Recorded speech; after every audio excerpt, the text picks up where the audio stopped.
একাত্তরের মুক্তিযুদ্ধের সময় গণহত্যার জন্য পাকিস্তানকে ক্ষমা চাওয়ার আহ্বান জানিয়েছে ঢাকা। অবিভাজিত সম্পদ ফেরত দেওয়ার আহ্বানও জানানো হয়েছে। দীর্ঘ 15 বছর পর বৃহস্পতিবার ঢাকায় বাংলাদেশ ও পাকিস্তানের পররাষ্ট্র সচিব পর্যায়ের বৈঠক হয়।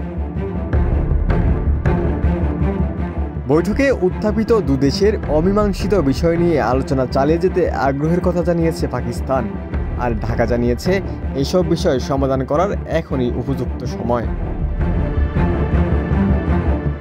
ঢাকা সফররত পাকিস্তানের পররাষ্ট্র সচিব আমনা বালুচ এবং বাংলাদেশের পররাষ্ট্র সচিব জসিম উদ্দিনের নেতৃত্বে উভয় দেশের প্রতিনিধি দল 17 এপ্রিল সকাল 10:30টায় অতিথি ভবন পদ্মায় এক বৈঠকে বসে।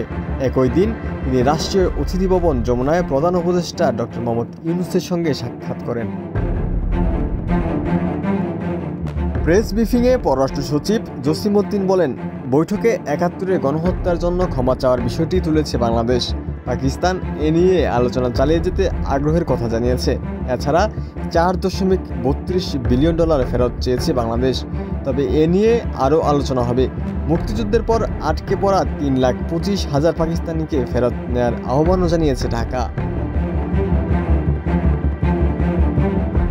তিনি আরও বলেন, দুদেশের মধ্যে ঐতিহাসিকভাবে অমীমাংসিত বিষয়গুলো দ্রুত নিষ্পত্তির মাধ্যমে একটি মজবুত, কল্যাণমুখী ও ভবিষ্যৎমুখী সম্পর্ক গড়ে তুলতে পাকিস্তানের সহযোগিতা প্রয়োজন।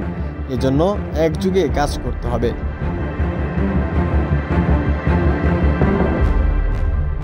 পাকিস্তানের অবস্থান সম্পর্কে জানতে চাইলে জসিম উদ্দিন বলেন, এমন বৈঠক নিয়মিত হওয়ার কথা ছিল, কিন্তু 1.5 দশক পর হলো। তাই এক বৈঠকেই সমস্যার সমাধান হয়ে যাবে বলে আশা করছি না। তবে পাকিস্তান আলোচনায় সদিচ্ছা দেখিয়েছে। এ বিষয়ে প্রধান উপদেষ্টা ডক্টর মোহাম্মদ ইউনূসের সঙ্গে সাক্ষাতে আমনা বালুচ বলেন, বাংলাদেশ ও পাকিস্তানের নিজেদের বিশাল আঞ্চলিক বাজার রয়েছে, এটি দুদেশেরই কাজে লাগানো উচিত।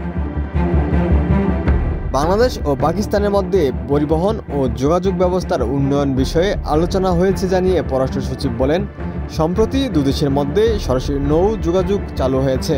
পুনরায় সরাসরি ফ্লাইট চালু নিয়ে আলোচনা হয়েছে। আশা করা যাচ্ছে শীঘ্রই বিমান যোগাযোগ চালু করা সম্ভব হবে।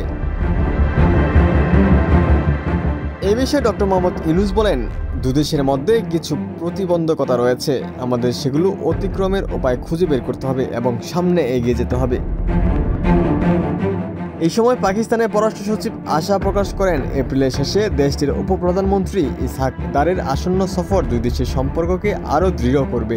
I'm happy to be in Dhaka. Thank you. Omar Faruk, Dhaka Prakash.